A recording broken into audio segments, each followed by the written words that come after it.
Let's talk about the next three layouts that are available inside of our Preferences dialog box, starting with the Type layout right here. I'm going to click on that, and what that's going to do is that's going to bring up the Type options in my Preferences dialog box. I have a number of checkboxes that are listed here by default. The first one is Use Typographer's Quotes, and you'll notice that one's selected.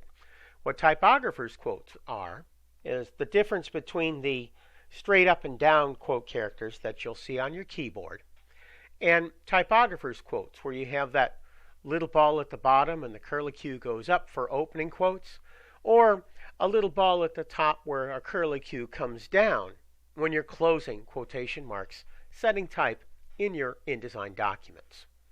Now, you have the option to choose back and forth between them with special characters that are available in your type pull-down menu.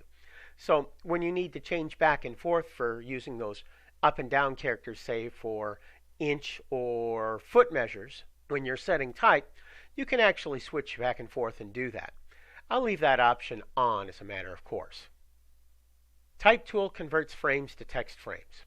What this does is if you have an empty frame set inside your InDesign document, allows you to select your type tool and click inside it, and what it'll automatically do is convert that content option to be a text frame and show your flashing cursor so you can type inside of it. We'll leave that selected as well. Automatically use correct optical size. When I select this, what it does is it allows me to use the best sizes I'm working with that are my default sizes, as I've got that built inside my InDesign documents. We'll leave that on as well. Triple click to select a line. That option's selected here as well. You may remember in the first exercise when I was demonstrating options for selecting text that if I clicked the mouse button quickly 1, 2, 3 times or triple clicked, that it would highlight an entire line of type. The reason that happens is because this checkbox is selected by default in my Preferences dialog box. If I turn that off, that option wouldn't be available. What it doesn't say is that turning that off would also not allow me to select an entire paragraph by quadruple clicking or clicking 1, 2, 3, 4 times very quick on the mouse button to select that entire paragraph, or to select an entire text thread by quintuple clicking or clicking 5 times very quickly on that mouse button. We're going to leave that option selected. Apply leading to entire paragraphs. If I have that option selected, what it would do is it would allow me to click inside a single paragraph anywhere, and whatever leading value that I change it to would change that for the entire amount of text in between returns, and we're set for that. We may choose to use different options for that, say to cheat superscripts or subscripting, or to cheat sizing between individual lines for display type, to give us unique packing or shifting to make a more even type color. We're going to leave that option off by default. Adjust spacing automatically when cutting and pasting words.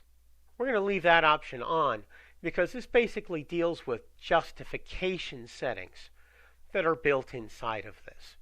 If I leave that adjust spacing automatically, what it does is when I cut a word or I place a word or characters inside of it, InDesign will automatically recalculate the copy fit in between individual characters so it looks nice and it looks consistent. The font preview size is set by default for medium. We can make that large or small, and I'll show you what that looks like by selecting the large option just to make it easy to see and say OK. When I do that and I go to my type pull down menu and I select font, it gives me larger samples of the individual characters here that I can use for kind of a preview for what that type would look like. The larger that is, the easier it is for me to see when I'm working with on the fly, when I'm setting type or I'm picking fonts working with my InDesign documents. Let me deselect away from there. I'm going to use the Control-K keyboard shortcut to reopen my Preferences dialog box. If you're working on a Mac, your keyboard shortcut, as I said before, is going to be Command K. Let me go back to type. Beneath that options box for font preview size, we have a subset that shows the number of recent fonts to display, and that set is 10. What that means is, when I'm using individual fonts inside of my InDesign document, the application is going to remember the last fonts that I've used or set or reset when I'm working in that InDesign document.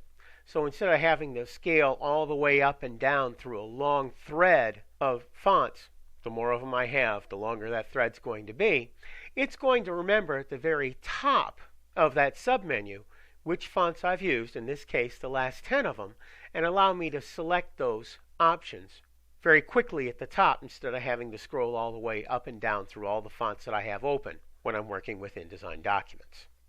And I have this checkbox that allows me to sort recent font lists alphabetically. What that would do is, instead of showing the last 10 fonts that I've used in my InDesign document in the sequence that I've placed them, is it would sort them A to Z for that number of fonts that I'm showing in my number of recent fonts to display edit box. Drag and drop text editing.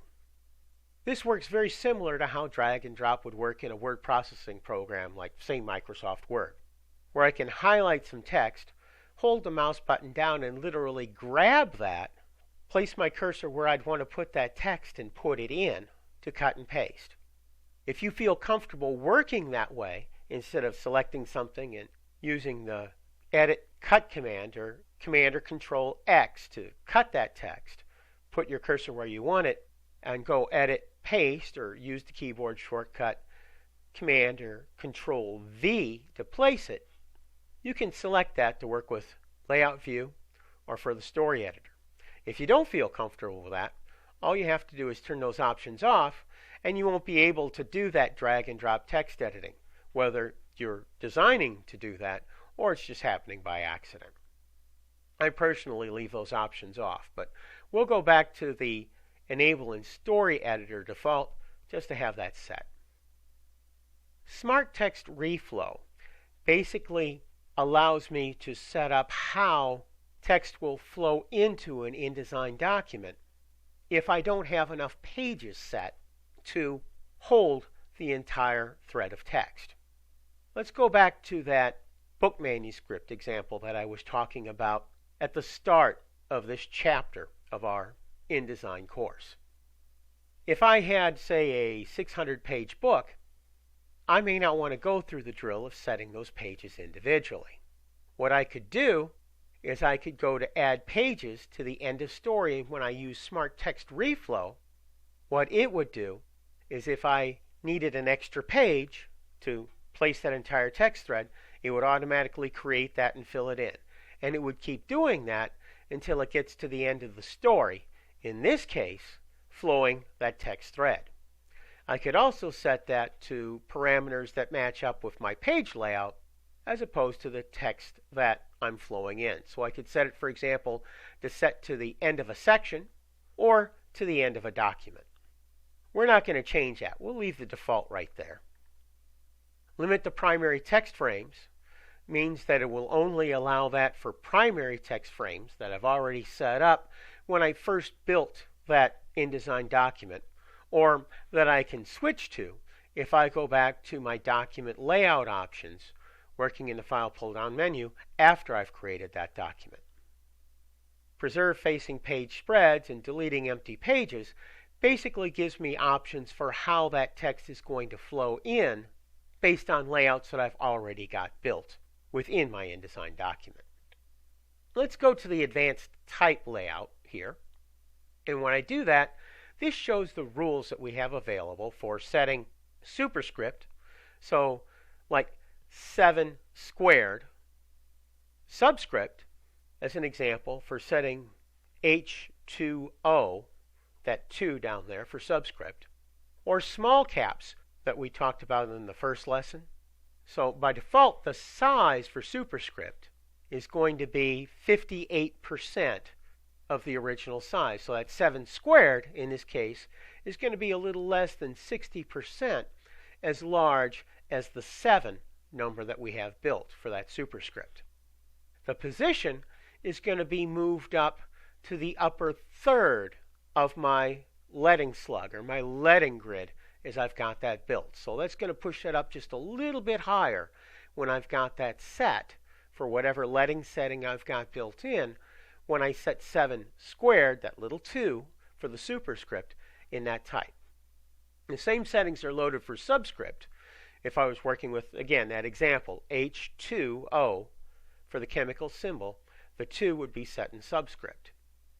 58% of the original size of the H and the O, it'd be a little bit smaller for the 2, and then the position, 33.3%, would be setting that in the bottom third of my leading slug, or the leading grid. The 70% indicates that the small cap will be 70% of the size of a regular capital letter. Input method options. Use inline input for non-Latin text.